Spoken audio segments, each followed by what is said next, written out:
Guys, welcome back to my channel. আজকে আমরা শতকরার অঙ্ক শিখব।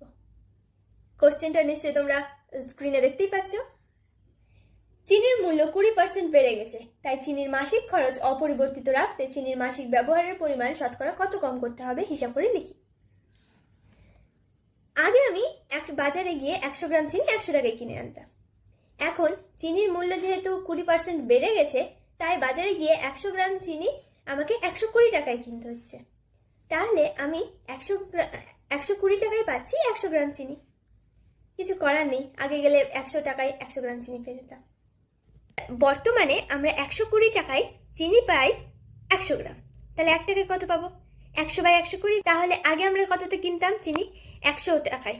100 টাকায় এবার আমরা দেখব 100 টাকায় কতটি চিনি পাওয়া যায়। তাহলে 100 টাকায়, বর্তমানে 100 টাকায় আমরা পাচ্ছি 100 × 100/120 গ্রাম চিনি, মানে হচ্ছে 83 × 1/3, মানে হচ্ছে 250/3 গ্রাম।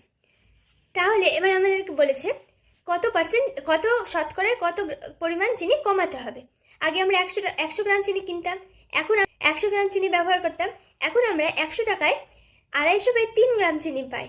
তাহলে 100 - 250/3 = 16.13 গ্রাম। তাহলে কি হলো? চিনির মাসিক ব্যবহারের পরিমাণ আমাদের 16.13 গ্রাম কমাতে হবে।